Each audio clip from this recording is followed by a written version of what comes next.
Conflict से बाहर निकालकर कनेक्ट करने में ही जुटा है।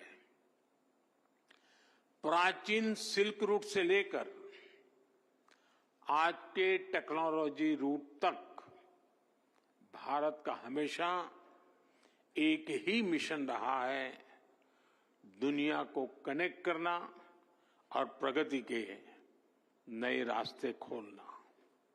ऐसे में WTSA और IMC की ये साझेदारी भी एक प्रेरक और शानदार मैसेज है। जब लोकल और ग्लोबल का मेल होता है, तब न केवल एक देश बल्कि पूरी दुनिया को इसका लाभ मिलता है, और यही हमारा लक्ष्य है। फ्रेंड, 21वीं सदी में भारत की मोबाइल और टेलीकॉम यात्रा पूरे विश्व के लिए स्टडी का विषय है। दुनिया में मोबाइल और टेलीकॉम को एक सुविधा के रूप में देखा गया, लेकिन भारत का मॉडल कुछ अलग रहा है। भारत में हमने टेलीकॉम को सिर्फ कनेक्टिविटी का नहीं, बल्कि इक्विटी और अपॉर्चुनिटी का माध्यम बनाया। ये माध्यम आज गांव और शहर, अमीर और गरीब के बीच की दूरी को मिटाने में मदद कर रहा है।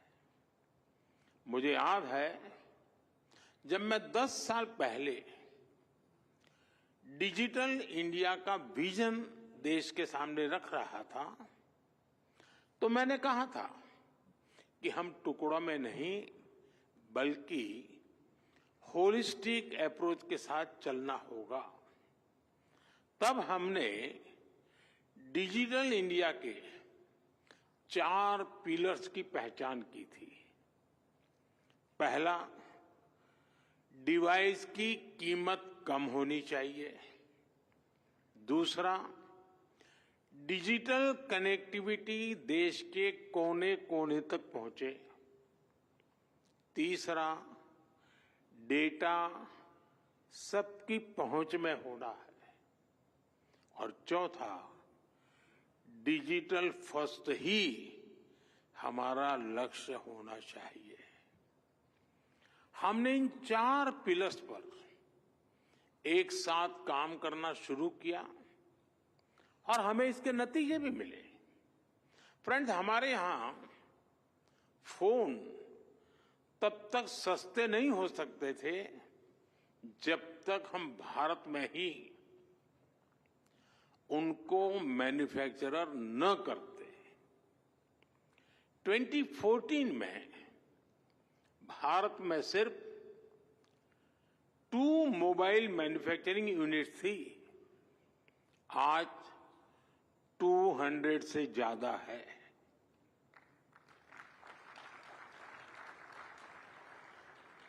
पहले हम ज्यादातर फोन बाहर से इंपोर्ट करते थे। आज हम पहले से 6 गुना ज्यादा मोबाइल फोन भारत में बना रहे हैं। हमारी पहचान एक मोबाइल एक्सपोर्टर देश की है, और हम इतने पर ही नहीं रुके हैं। अब हम चिप से लेकर फिनिश प्रोडक्ट तक दुनिया को एक complete made in India phone देने में जुटे हैं। हम भारत में सेमीकंडक्टर इकोसिस्टम पर भी बहुत बड़ा इन्वेस्टमेंट कर रहे हैं। फ्रेंड्स, कनेक्टिविटी के पिलर पर काम करते हुए भारत में हमने ये सुनिश्चित किया कि हर घर कनेक्ट हो। हमने देश के कोने कोने में मोबाइल टावर्स का एक सशक्त नेटवर्क बनाया, जो हमारे ट्राइबल एरियाज हैं, हिली एरियाज हैं, बॉर्डर एरियाज हैं, वहां बहुत कम समय में ही हजारों मोबाइल टावर लगाए गए। हमने रेलवे स्टेशन और दूसरे पब्लिक प्लेसेस पर वाईफाई की सुविधा दी। हमने अपने अंडमान निकोबार और लक्षद्वीप जैसे आइलैंड को अंडर सी केबल्स के माध्यम से कनेक्ट किया। भारत ने सिर्फ 10 साल में जितना ऑप्टिकल फाइबर बिछाया है, उसकी लंबाई धरती और चंद्रमा के बीच की दूरी से भी 8 गुना है।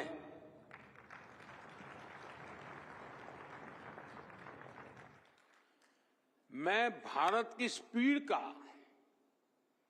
आपको एक उदाहरण देता हूं। 2 साल पहले मोबाइल कांग्रेस में ही हमने 5G लॉन्च किया था। आज भारत का करीब करीब हर जिला 5G सर्विस से जुड़ चुका है। आज भारत दुनिया का दूसरा बड़ा 5G मार्केट बन चुका है और अब हम 6G टेक्नोलॉजी पर भी तेजी से काम कर रहे हैं। साथियों, भारत ने टेलीकॉम सेक्टर में जो रिफॉर्म्स किए, जो इनोवेशन किए, वो अकल्पनीय है, अभूतपूर्व है। इससे डेटा की कीमत बहुत कम हुई। आज भारत में इंटरनेट डेटा की कीमत लगभग 12 सेंट प्रति जीबी है, जबकि दुनिया के कितने ही देशों में 1 जीबी डेटा इससे 10 गुना से 20 गुना ज्यादा महंगा है।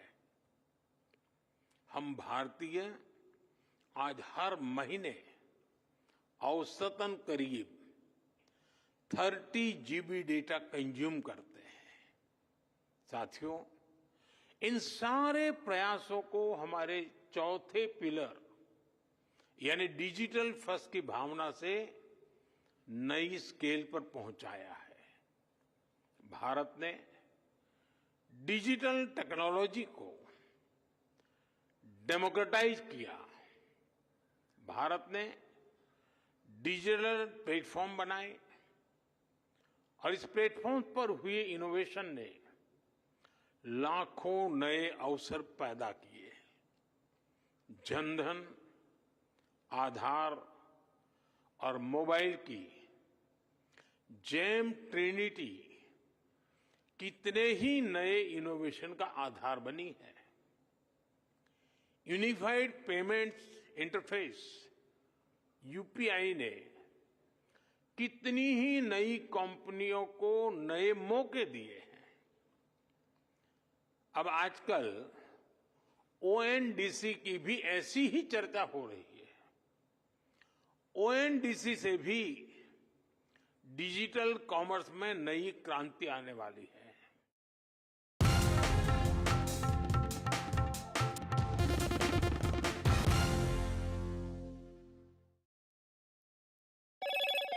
Hello, Moto. Motorola Edge 50 Pro, world's first AI-powered pro-grade camera.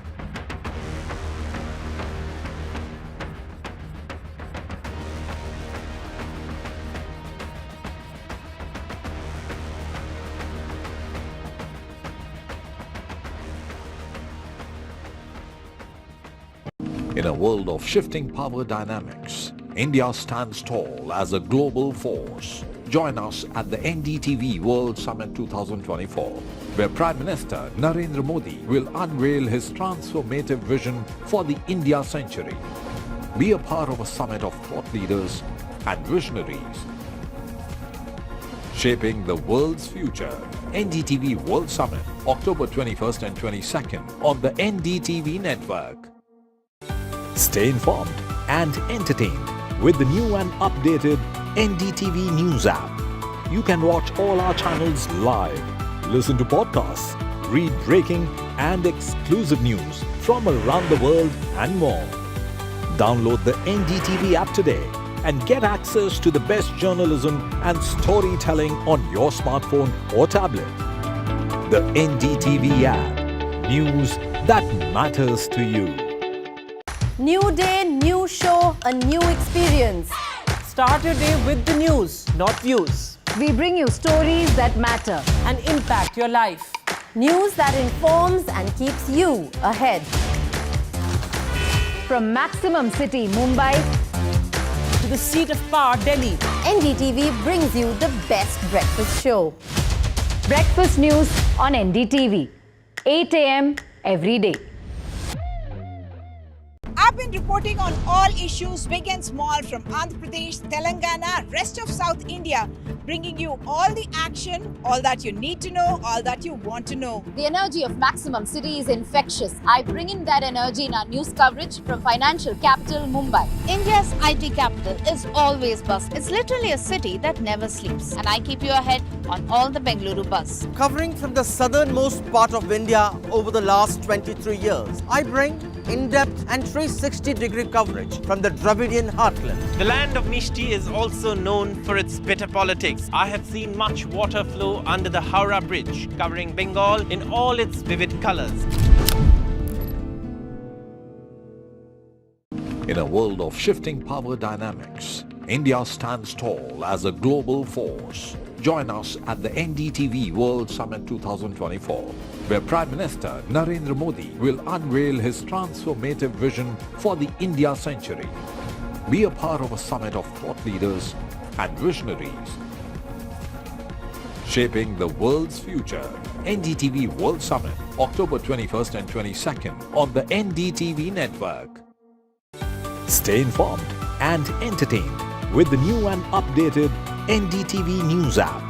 You can watch all our channels live, listen to podcasts, read breaking and exclusive news from around the world and more. Download the NDTV app today and get access to the best journalism and storytelling on your smartphone or tablet.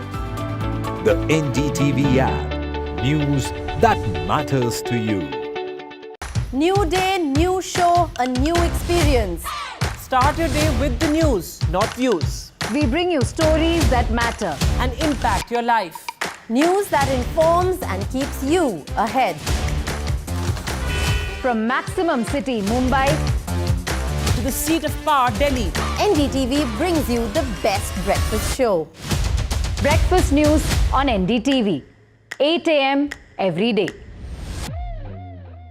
I've been reporting on all issues, big and small, from Andhra Pradesh, Telangana, rest of South India, bringing you all the action, all that you need to know, all that you want to know. The energy of Maximum City is infectious. I bring in that energy in our news coverage from financial capital Mumbai. India's IT capital is always buzz. It's literally a city that never sleeps. And I keep you ahead on all the Bengaluru buzz. Covering from the southernmost part of India over the last 23 years, I bring in-depth and 360-degree coverage from the Dravidian heartland. The land of Mishti is also known for its bitter politics. I have seen much water flow under the Howrah Bridge, covering Bengal in all its vivid colors.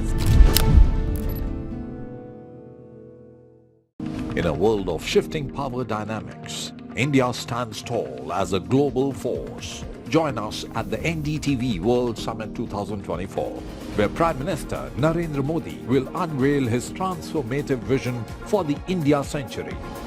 Be a part of a summit of thought leaders and visionaries, shaping the world's future. NDTV World Summit, October 21st and 22nd on the NDTV network.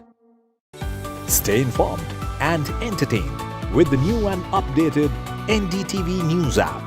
You can watch all our channels live, listen to podcasts, read breaking and exclusive news from around the world and more. Download the NDTV app today and get access to the best journalism and storytelling on your smartphone or tablet. The NDTV app. News that matters to you. New day, new show, a new experience. Start your day with the news, not views. We bring you stories that matter. And impact your life. News that informs and keeps you ahead. From maximum city, Mumbai, to the seat of power, Delhi, NDTV brings you the best breakfast show. Breakfast news on NDTV, 8 a.m. every day. I've been reporting on all issues, big and small, from Andhra Pradesh, Telangana, rest of South India, bringing you all the action, all that you need to know, all that you want to know. The energy of maximum city is infectious. I bring in that energy in our news coverage from financial capital Mumbai. India's IT capital is always buzz. It's literally a city that never sleeps. And I keep you ahead on all the Bengaluru buzz. Covering from the southernmost part of India over the last 23 years, I bring in-depth and 360-degree coverage from the Dravidian heartland. The land of Mishti is also known for its bitter politics. I have seen much water flow under the Howrah Bridge, covering Bengal in all its vivid colors. In a world of shifting power dynamics, India stands tall as a global force. Join us at the NDTV World Summit 2024, where Prime Minister Narendra Modi will unveil his transformative vision for the India century. Be a part of a summit of thought leaders and visionaries, shaping the world's future. NDTV World Summit, October 21st and 22nd on the NDTV network. Stay informed and entertained with the new and updated NDTV News app. You can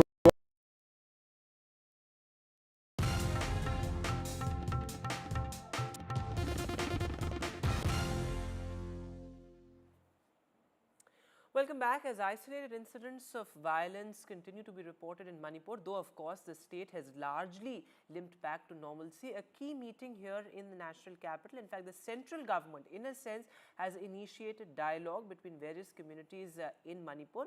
In fact, the Home Ministry has invited all MLAs from across communities for a key meeting. Remember, this comes just perhaps a month after Home Minister Amit Shah made an important point. He said that we are looking at some sort of complete resolution as far as the Manipur crisis is concerned, and that the ethnic divide needs to be bridged. That is, of course, at the center of the entire conflict in Manipur, which is why this key meeting is being held. In fact, at about 11:30 was when the meeting was supposed to begin. So the meeting very well may already be underway, but a crucial meeting there amid the conflict. With that, we'll slip to a short break now, but news continues right here on NDTV.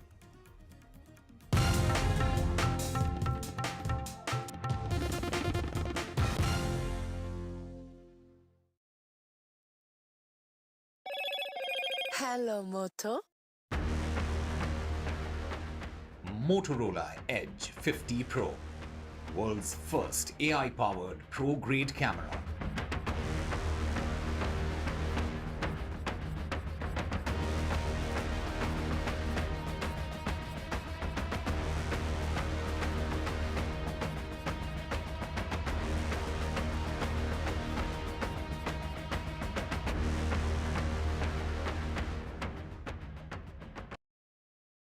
New day, new show, a new experience. Start your day with the news, not views. We bring you stories that matter And impact your life. News that informs and keeps you ahead. From maximum city, Mumbai, To the seat of power, Delhi, NDTV brings you the best breakfast show. Breakfast news on NDTV, 8 a.m. every day.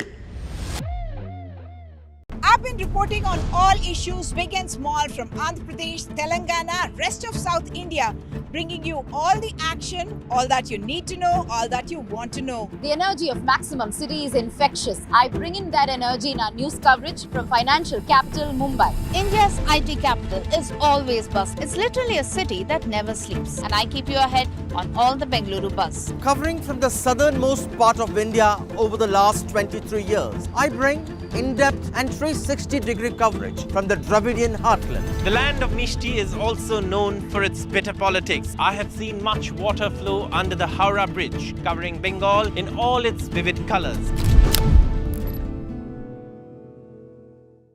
In a world of shifting power dynamics, India stands tall as a global force. Join us at the NDTV World Summit 2024, where Prime Minister Narendra Modi will unveil his transformative vision for the India century. Be a part of a summit of thought leaders and visionaries shaping the world's future. NDTV World Summit, October 21st and 22nd on the NDTV network. Stay informed and entertained with the new and updated NDTV News app. You can watch all our channels live, listen to podcasts, read breaking and exclusive news from around the world and more. Download the NDTV app today and get access to the best journalism and storytelling on your smartphone or tablet. The NDTV app. News that matters to you. New day, new show, a new experience. Start your day with the news, not views. We bring you stories that matter And impact your life. News that informs and keeps you ahead. From Maximum City, Mumbai, To the seat of power, Delhi. NDTV brings you the best breakfast show. Breakfast news on NDTV, 8 a.m. every day. I've been reporting on all issues big and small from Andhra Pradesh, Telangana, rest of South India, bringing you all the action, all that you need to know, all that you want to know. The energy of Maximum City is infectious. I bring in that energy in our news coverage from financial capital Mumbai. India's IT capital is always buzz. It's literally a city that never sleeps. And I keep you ahead on all the Bengaluru buzz. Covering from the southernmost part of India over the last 23 years, I bring in-depth and 360-degree coverage from the Dravidian heartland. The land of Mishti is also known for its bitter politics. I have seen much water flow under the Howrah Bridge, covering Bengal in all its vivid colors. In a world of shifting power dynamics, India stands tall as a global force. Join us at the NDTV World Summit 2024, where Prime Minister Narendra Modi will unveil his transformative vision for the India century. Be a part of a summit of thought leaders and visionaries shaping the world's future. NDTV World Summit, October 21st and 22nd on the NDTV network. Stay informed and entertained with the new and updated NDTV News app. You can watch all our channels live, listen to podcasts, read breaking and exclusive news from around the world and more. Download the NDTV app today and get access to the best journalism and storytelling on your smartphone or tablet. The NDTV app. News that matters to you. New day, new show, a new experience. Start your day with the news, not views. We bring you stories that matter And impact your life. News that informs and keeps you ahead. From Maximum City, Mumbai, To the seat of power, Delhi. NDTV brings you the best breakfast show. Breakfast news on NDTV, 8 a.m. every day.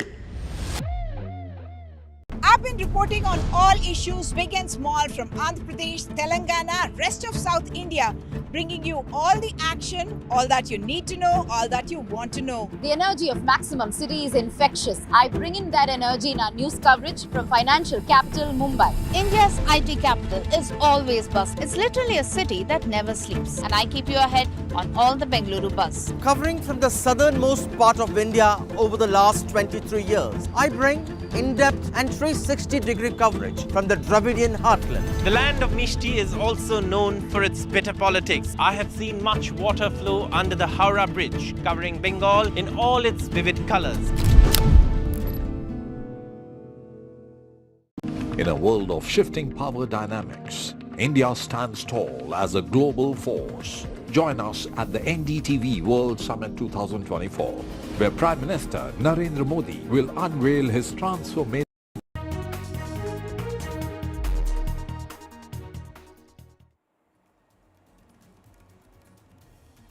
Election dates to be announced in Maharashtra and Jharkhand. That announcement will be made by the Election Commission at about 3:30 this afternoon.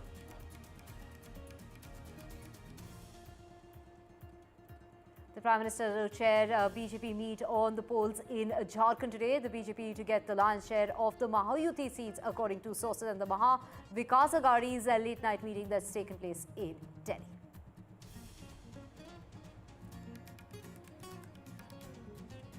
And the Supreme Court bats for differently abled. The Supreme Court has said that people with over 40% of speech disability cannot be a hindrance when it comes to candidates applying for medical entrances.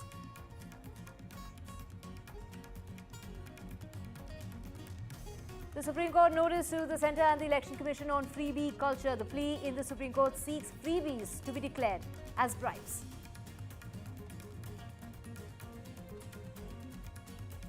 And heavy rain lashes Chennai from late last night, and Tamil Nadu government says they're fully prepared. Schools and colleges have been shut. People have been advised to work from home. That orange category warning that's been sounded off by the Met Office is going to turn into a red alert warning by tomorrow morning.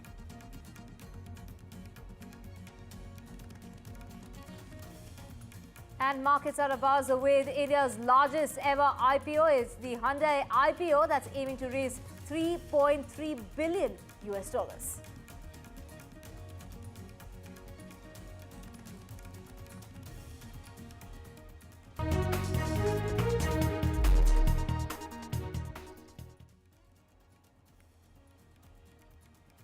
Very good afternoon. You're watching NDTV 24/7. I'm Divya Vadva. We have breaking news coming in, and this is another video that has emerged in the Baba Siddique murder case. This footage shows the moment when the shooter, we're talking about Dharamraj Kashyap, who was apprehended by the Mumbai police after he shot the leader on the day of the Shera. So Dharamraj was the first accused to be arrested in connection with the case, and this is a latest video that has emerged, a key video that has come out and has surfaced finally in regard to Dharamraj, who was apprehended by the Mumbai police. So this video has emerged. It shows the moment of the shooter's arrest. We're talking about Dharamraj Kashyap.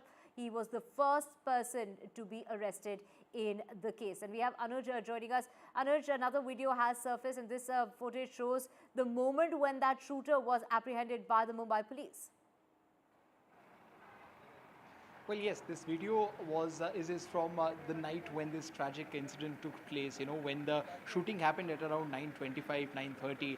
It was the day of Dussehra, and when we were talking to the eyewitnesses yesterday, they confirmed that there was no firecrackers going around, as was the belief earlier, and it was actually the crowd there which helped the police get hold of these two people. Of course, there were three people present there at the moment of shooting, while one of them named Shiva Kumar has managed to, has still managed to stay absconding, but then the other two were caught by the crowd and the police together, and the video shows the two of these. Now, the content of the video, what they are speaking is really interesting. In Marathi, they're saying, they confirm that there are two people at the moment, which rather confirms that the police probably knew that there were two people at that very moment, and one person had already managed to flee off. And then they also talk about how they are looking for a bag. So one of the three people who were present there at the shooting site was probably carrying a bag. These are the new revelations that we are getting from this particular video, which is resurfacing now. But from what we know of earlier, the people there, one of the first few respondents to help Baba Siddique when this incident took place, confirmed that there were no firecrackers when this incident was taking place. And, there was not a heavy security along with Baba Siddique as well. This was later confirmed by the police commissioner, who said that Baba Siddique had a non-categorized security, which means that he had one police official along with the other security personals, which were more of a private security. And then their first reaction was, of course, to get hold of Baba Siddique, try to make sure that, he's safe and he's put into the vehicle. But at the same time, the crowd there, it was the atmosphere of festivity, so there was a bit of crowd there. The crowd there managed to get hold of these two shooters, who have now been given a police custody till the 21st of October. But, moving ahead, the police will still be looking for the third accused, who is currently absconding.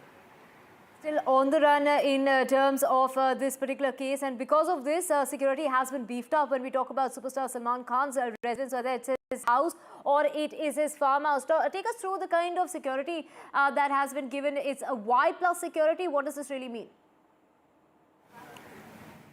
Well, we are present at Salman Khan's house at the moment, and as far as Salman Khan's security status is concerned, he has police official's car along with him. Besides that, he's also got close to a dozen of security personnel, armed and trained security personnel along with him. Now, I'll just like to show what the security outside his house looks like.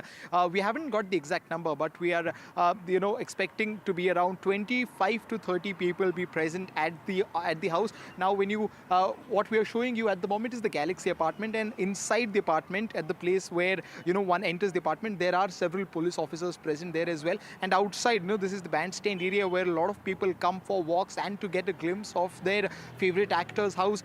So the security is also spread across. There are senior police officials. There are close to 5 to 6 cars which are there 24/7 outside Salman Khan's house, and there are also several female officers as well who are spread across the bandstand area to keep a close watch on the happening. They're not letting any vehicle stop in front of the Salman Khan's residence, because they don't really want to take a chance, as there would be really lack of clarity over who is a genuine fan and who is a threat. This happened after the attack at Salman Khan's house in the month of April, when 2 young shooters who were on a bike shot at Salman Khan's house and then flew and then went past this road. And after that, there was also an incident where Salman Khan's father got a letter. Now, when we were talking to the police officials here, and we got to know that Salim Khan used to be a regular at the bandstand, where he would talk to people, where several people would come, asking for help, and he would interact with a lot of them. But a lot of the activity of the Khan family has also been curbed down ever since April, not necessarily after Baba Siddique's death a couple of days ago. But what has happened since last couple of days is that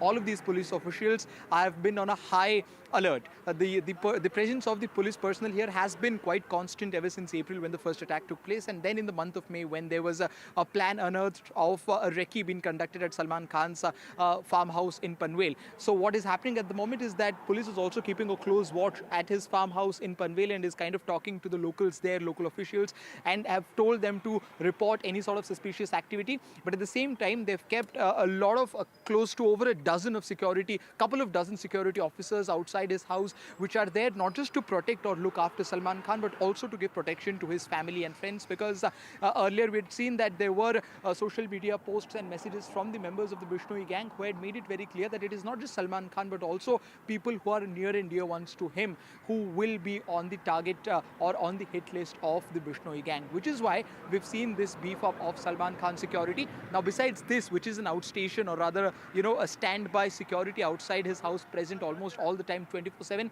he's also got several other security officers as well. He's got his personal security officers and several police officials traveling with him whenever he goes out for shoot or for any personal events or happenings. But the police at the moment have told the Khan family to only step out of the house if it is completely necessary. This has happened after the shooting of Baba Siddique a couple of days ago. So the police here at the moment is on high alert, and number of personnel has also been increased since last 2 days. Right, we can see the security has been beefed up right outside the actor's residence. But also, Anuj, when we talk about, in terms of the actor who has been told not to meet any visitors when it comes to even inside his house. Thank you so much, Anuj, for getting us those details. We will keep coming back to you for more on that. Let's just get you some breaking news. And the opposition is crying foul as far as the Waqf JPC meet is concerned. The opposition leaders have written to the Lok Sabha Speaker and complaining over the Waqf JPC meet. The opposition has gone on to say that the proceedings were held in a very biased manner and the meeting was only focused on political allegations. That's what the opposition has gone on to say, and the opposition's protests not taken into account. So the opposition MPs, do remember, on Monday walked out of that meeting of the parliamentary panel examining the Waqf Amendment Bill, alleging that it was not functioning in accordance with the rules. And to get more on this, we have my colleague Aishwarya joining us. Aishwarya, what details do you have for us? Well, yesterday, remember, there was a huge drama that unfolded during the JPC meeting when the opposition MPs boycotted it, when the Karnataka Minority Board ex-chairperson started giving presentation.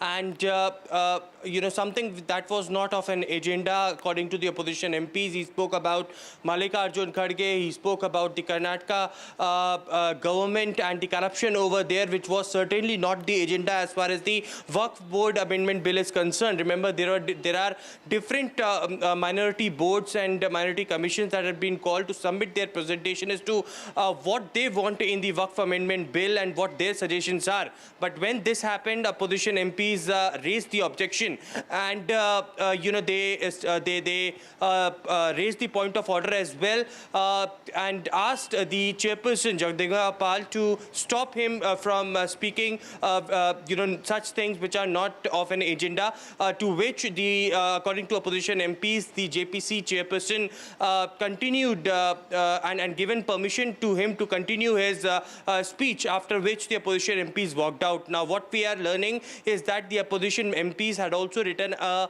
letter to Lok Sabha Speaker Om Birla regarding all of this, and they had demanded that the JPC chairperson is biased and he should be removed from his position. Altogether, today, the opposition MPs in a second day of meeting had attended it, and the JPC meeting is still underway at the Parliament complex. But yesterday, what unfolded is something that certainly needs a reaction from the Lok Sabha Speaker itself, that whether he will be interfering in the entire JPC probe or not, that something remains to be seen. Right. Thank you so much, Aishwarya. We will keep coming back to you for more on that. Moving on now, the Election Commission today will be announcing the schedule as far as the assembly elections in both the states, Maharashtra and Jharkhand, are concerned. A press conference has been called by the poll body officials at 3:30, where the schedule as far as the assembly polls in Maharashtra and Jharkhand will be announced. The tenure of the 288-member Maharashtra Assembly is ending on the 26th of November this year, while the tenure of the 81-member Jharkhand Assembly will end on the 5th of January 2025. Let's get you some of the political reactions coming in. We are confident that, like Haryana, Maharashtra will vote a pro-incumbency government, which is the Bharatiya Janata Party-led NDA government. The people of Jharkhand are frustrated because of vote bank and corrupt politics of Mr. Hemant Soren. In Maharashtra, on one hand, you have the Mahavinash Agadi, and on the other hand, it is a Bharatiya Janata Party-led Mahayukti. We are very confident, like Haryana exposed the jhoot ki dukaan of the Congress party, Maharashtra and Jharkhand will say no to Congress-led alliance. आज election का घोषणा होना है और इसकी जानकारी कल ही भाजपा नेताओं को हो जाती है। बहुत गंभीर विषय है। क्या भाजपा नेताओं के इशारे पर आयोग काम करता है? बड़ा अजीब लगता है। इस कदर किसी आयोग को कठपुतली बना के रखना गंभीर बात। एक खाका तैयार है, किसे कहाँ लड़ना है मोटा मोटी वो भी तैयार है, घोषणा बाकी है। 2-3 सीट पर जीत है जिस पर बात होगी और फिर आगे घोषणा हो जाएगी। पहले आप कराइए, आप महाराष्ट्र के साथ चुनाव कराना चाहते हैं, ठीक है, तो आपने हरियाणा का जब 3 नवंबर को था और महाराष्ट्र का 26 नवंबर को ड्यू डेट था, तो आपने इन दोनों का साथ क्यों नहीं कराया? तो कहीं ना कहीं जब आप हमारी बात अनसुनी करते हैं तो हमें ये लगता है कि आप राजनीति से प्रेरित होकर या किसी दल विशेष से प्रेरित होकर के इस तरह की घोषणाएं करते हैं। फिर भी हम ये कहते हैं कि चुनाव आयोग का सम्मान करते हुए हम पूरी तरह से तैयार हैं और हर स्थिति परिस्थिति का मुकाबला बढ़िया से करेंगे। And to get more on this, we have my colleague Radhika joining us from Mumbai. Radhika, like 2019, can we expect yet another single phase of elections in the state of Maharashtra? Yes, most likely it will be a single-phase election just like in 2019, but much has changed since 2019. Divya, in fact, as far as political equations are concerned, there was just 4 parties. It was BJP and the Sena together and Congress NCP on the other side. But after 2019, Uddhav Sena joined hands with the Congress NCP, and then MVA was formed, MVA government was formed, and later we saw splits within Sena, post which there was MVA government collapse, and then of course Mahayuti government formation happened, and then we saw another split within Sharad Pawar NCP as well, with Ajit Pawar going to the other side. So much has changed. Political equations have changed since 2019. We saw friends turning foes and the other way around as well, and also legal battle also in terms of who is the real Sena, who is the real NCP, who gets the symbol, who gets the name. So a lot changed since then. Therefore, it's going to be interesting to see what happens. We saw a prelude of sorts during Lok Sabha elections with Mahayuti not performing as well. But MVA very surprisingly putting up a great performance, and Congress putting up a great show as well as far as the entire MVA equation is concerned. Right now, of course, all the parties are in a huddle trying to figure out the equation. There are 288 seats we're talking about, and 6 parties in fray. And of course, split NCP and split Sena in the fray. So therefore, we'll have to see how the seat formula decision will be taken in the days to come. Congress wants more seats within MVA. BJP wants the lion's share within Mahayuti. Both the Senas, in a huddle and on the negotiation table trying to get as many seats. Ajit Pawar NCP not in the best possible negotiation position, but it wants as many as 70 seats, but looks like Ajit Pawar might only get about 40 to 50 seats. His cadre not really happy, BJP not really happy with the Ajit Pawar equation there. So a lot of internal conflicts within Mahayuti and also within MVA. Today there is going to be a press conference by Mahayuti partners, because we did see MVA sort of launching attack against the Mahayuti, calling it a corrupt alliance and so on, and speaking about how it sort of buys MLAs and corporators by giving money.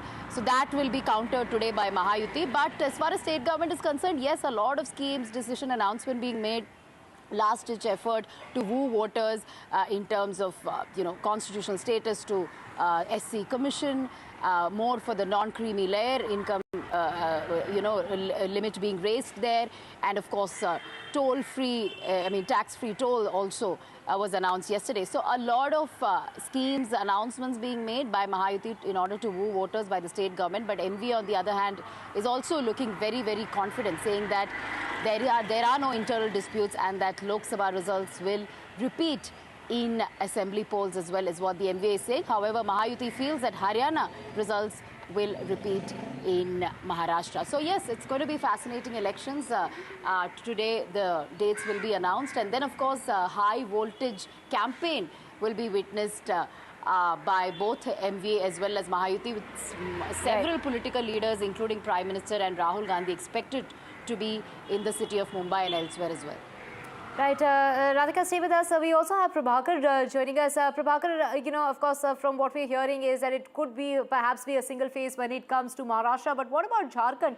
Will they follow the same formula they followed in 2019 of a 5-phased elections that took place back in 2019?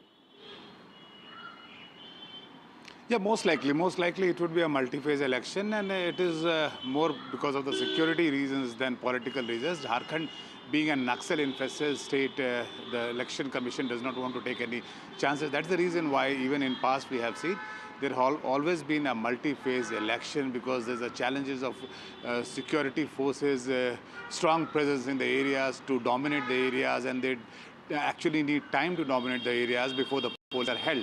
So that's the reason why in a state like Jharkhand, it is always multi-phase, because of the security reason, because of the Naxal reasons. Now, as we are talking, all the senior leaders of BJP of Jharkhand, they are all in Delhi. They are meeting today. The meeting would be chaired by Prime Minister Narendra Modi, and the final seat sharing thing would be decided.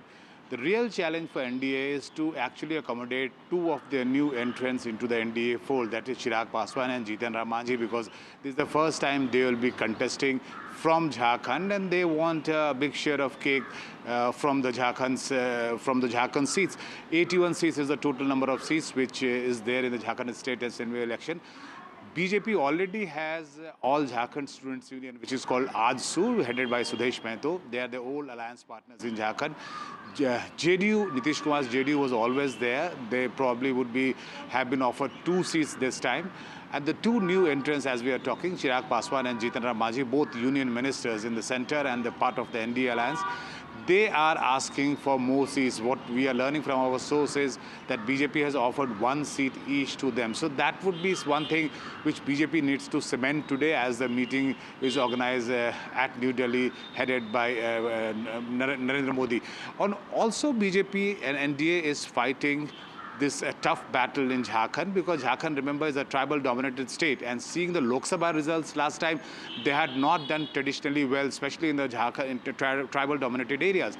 So the real challenge for them that they have to score well in the tribal belts. They have Champai Soren, who is the former chief minister. They have inducted him into the BJP fold. They already have 2 former chief ministers into the BJP fold. So they have their flock ready, and they are ready to fight the battle. And also the Maiya Samman Yojana, which is a very popular scheme launched by Hemant Soren, by JMM. So that is one challenge which the BJP also will have to face.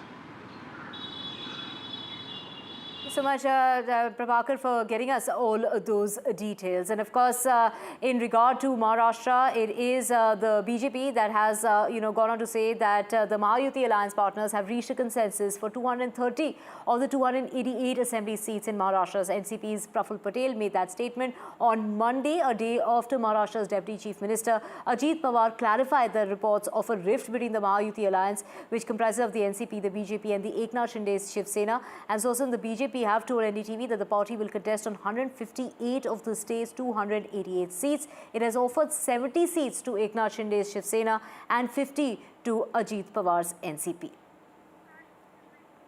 Let's switch tracks now to Tamil Nadu, where very heavy showers have been reported in the last 12 hours or so. Since late last night, it's been raining heavily in Tamil Nadu and Puducherry as they brace for heavier showers to follow in the next 24 hours. That orange category warning is going to change to a red alert warning as far as Tamil Nadu is concerned. And this is coinciding with the time of the northeast monsoon that's setting in. So the northeast monsoon is setting in. At the same time, there is a low pressure area which is likely to strengthen further into a depression, and which is what is causing very heavy showers. And that's why schools and colleges have been shut. People have been advised to work from home. However, the government in Chennai is saying that they are prepared for the worst. And from what we're hearing at the moment, the Met Office thinks that about 20 centimeters of rainfall is expected to be reported in the city of Chennai.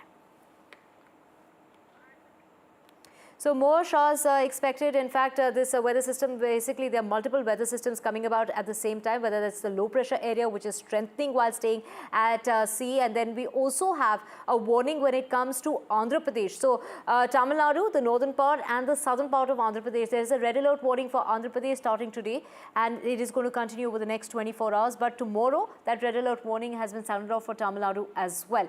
But very heavy showers will continue till the 17th. Even on the 18th, heavier showers than usual is what is expected, is what the Met Office is saying. So this weather system is going to keep impacting Tamil Nadu, Puducherry as well as Andhra Pradesh over the next 2 to 3 days. As you can see visuals on your screen of how streets have turned into streams and roads have turned into rivers, with the inundation that is being reported from various parts of Chennai, especially the low-lying areas. A word of caution to all the commuters out there, not just today, but tomorrow also, when the situation is likely to get even worse. So the worst is not over as far as Tamil Nadu is concerned. Very heavy showers are expected. Do remember, this is a rain shadow area when it comes to the southwest monsoon that impacts the country from June till the end of September, beginning October. The southwest monsoon is withdrawing from most parts of the country. However, when we talk about the northeast monsoon, which commences in the month of October and continues till December, usually benefits the rain shadow areas of Tamil Nadu and Puducherry, and that is what we are seeing at the moment of the northeast monsoon that is impacting the area. Very heavy showers have been noted, over 60 millimeters of rainfall in the certain areas of Chennai. 60 to 70 millimeters of rainfall has been reported in the last 24 hours alone. And from what we're hearing, the Met Office is saying that more and more showers are expected. Heavier showers are expected in the course of the day. But when we talk about tomorrow, there's a red alert warning that has been issued. Very heavy showers will be reported and expected as far as various parts of the city of Chennai is concerned. So we're talking about this low pressure area which could turn into into a depression. That is what the Met Office has gone on to say. It is currently over the southeast part of the Bay of Bengal. It's persisting over the same region. It's likely to move west-northwest and become a well-marked low pressure area, and thereafter if it continues then it could turn into a depression, as well as what we are hearing from the Met Office. And just to get you a sense of how bad it is as far as the roads and areas of Chennai is concerned, we have my colleague Sam Daniel joining us. Sam, you've been braving the rain through the morning. How bad is it? Right now there is some respite, Divya, because the rain has stopped. We come to you from the Tansi Nagar area, a low-lying pocket near Velicheri in southern Chennai, known for chronic flooding. The entire stretch here is now flooded. In fact, although on the road you have little above ankle-deep waters, on either side of the road, the residential complexes are low-lying, and hence water has entered those gated communities and water has entered many homes. That's the big worry now.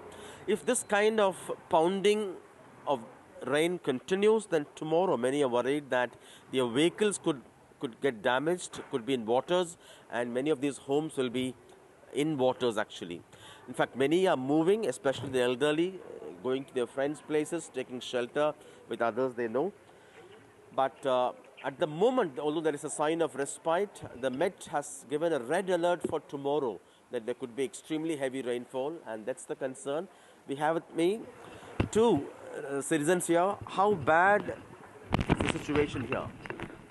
I think there has been no improvement from last year. They are constructing the roads, they are constructing the drain, and I think it's for the namesake, but as you can see, there is no result at all. Last year also we had the same issue during the December period. There is a stormwater drain, but it's not able to carry this kind of water. What is the reason for this? The stormwater drains are not able to carry the kind of water you receive. Yes, it has not been silted for more than a year. That is the problem. It has not been silted. Desilted. They have not removed the sand accumulated inside the stormwater drain. Okay. What is your worry now? The worry is that if the rain continues, the water will rise up to 5 feet here.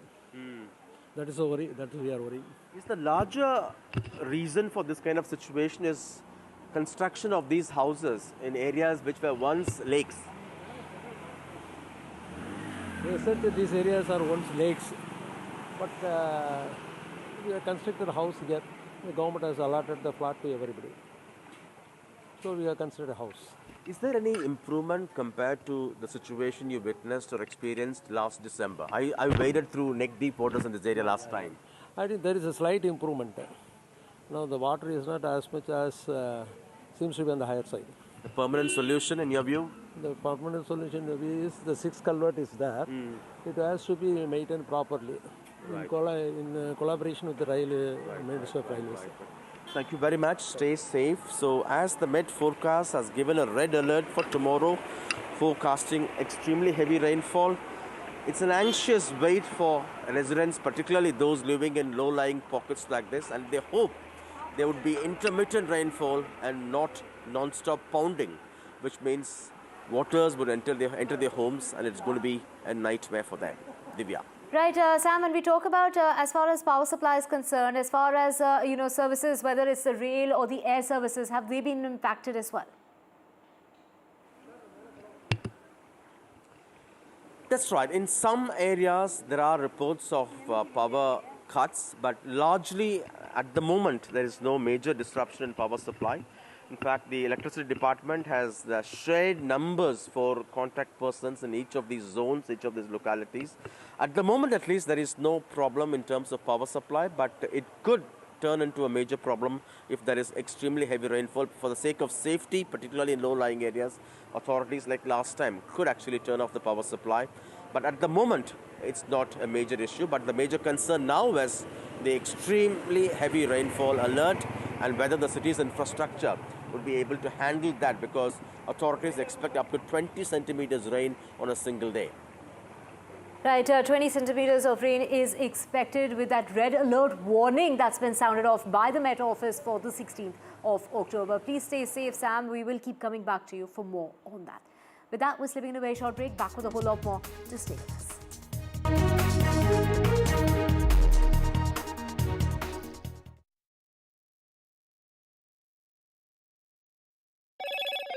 Hello, Moto. Motorola Edge 50 Pro, world's first AI-powered pro-grade camera.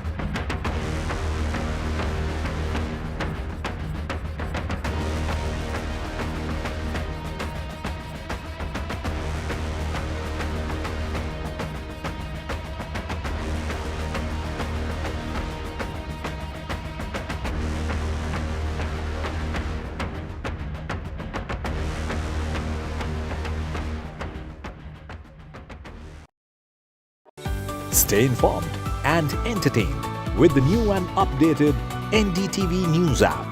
You can watch all our channels live, listen to podcasts, read breaking and exclusive news from around the world and more. Download the NDTV app today and get access to the best journalism and storytelling on your smartphone or tablet. The NDTV app. News that matters to you. New day, new show, a new experience. Start your day with the news, not views. We bring you stories that matter and impact your life. News that informs and keeps you ahead. From Maximum City, Mumbai, to the seat of power, Delhi, NDTV brings you the best breakfast show. Breakfast news on NDTV, 8 a.m. every day. I've been reporting on all issues big and small from Andhra Pradesh, Telangana, rest of South India, bringing you all the action, all that you need to know, all that you want to know. The energy of Maximum City is infectious. I bring in that energy in our news coverage from financial capital Mumbai. India's IT capital is always buzz. It's literally a city that never sleeps. And I keep you ahead on all the Bengaluru buzz. Covering from the southernmost part of India over the last 23 years, I bring in-depth and 360-degree coverage from the Dravidian heartland. The land of Mishti is also known for its bitter politics. I have seen much water flow under the Howrah Bridge, covering Bengal in all its vivid colors. In a world of shifting power dynamics, India stands tall as a global force. Join us at the NDTV World Summit 2024, where Prime Minister Narendra Modi will unveil his transformative vision for the India century. Be a part of a summit of thought leaders and visionaries, shaping the world's future. NDTV World Summit, October 21st and 22nd on the NDTV network. Stay informed and entertained with the new and updated NDTV News app. You can watch all our channels live, listen to podcasts, read breaking and exclusive news from around the world and more. Download the NDTV app today and get access to the best journalism and storytelling on your smartphone or tablet. The NDTV app. News that matters to you. New day, new show, a new experience. Start your day with the news, not views. We bring you stories that matter and impact your life. News that informs and keeps you ahead. From Maximum City, Mumbai, to the seat of power, Delhi, NDTV brings you the best breakfast show. Breakfast news on NDTV, 8 a.m. every day. I've been reporting on all issues big and small from Andhra Pradesh, Telangana, rest of South India, bringing you all the action, all that you need to know, all that you want to know. The energy of Maximum City is infectious. I bring in that energy in our news coverage from financial capital Mumbai. India's IT capital is always buzz. It's literally a city that never sleeps. And I keep you ahead on all the Bengaluru buzz. Covering from the southernmost part of India over the last 23 years, I bring in-depth and 360-degree coverage from the Dravidian heartland. The land of Mishti is also known for its bitter politics. I have seen much water flow under the Howrah Bridge, covering Bengal in all its vivid colors. In a world of shifting power dynamics, India stands tall as a global force. Join us at the NDTV World Summit 2024, where Prime Minister Narendra Modi will unveil his transformative vision for the India century. Be a part of a summit of thought leaders and visionaries, shaping the world's future. NDTV World Summit, October 21st and 22nd on the NDTV network. Stay informed and entertained with the new and updated NDTV News app. You can watch all our channels live, listen to podcasts, read breaking and exclusive news from around the world and more. Download the NDTV app today and get access to the best journalism and storytelling on your smartphone or tablet. The NDTV app. News that matters to you. New day, new show, a new experience. Start your day with the news, not views. We bring you stories that matter and impact your life. News that informs and keeps you ahead. From Max.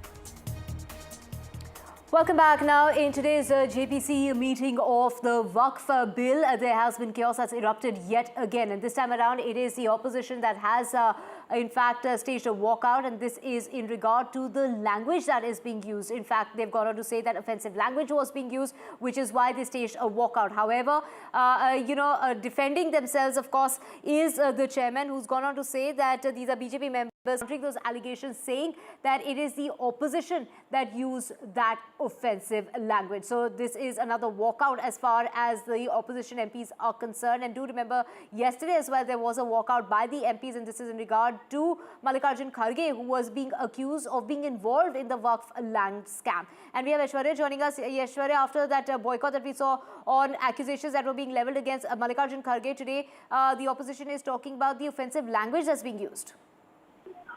Well, certainly another day where we are witnessing that the opposition MPs have boycotted the Joint Parliamentary Committee meeting, and today it was, of course, the opposition MPs who had claimed that a few of the BJP members were using offensive language, and when raised the objection, it was Jagdish Pal who failed to take any action against them, and the opposition MP stated that the Bharatiya Janata Party MPs from who are the members of the JPC continued to speak in such a foul language, which was certainly not taken in a good way, and therefore the reason the opposition MPs boycotted. However, the BJP MPs from the JPC also claimed that the allegations that it was the opposition MPs who were using the abusive language rather than the BJP MPs. So claims and counterclaims both from the sides of the JPC members from the opposition and treasury benches.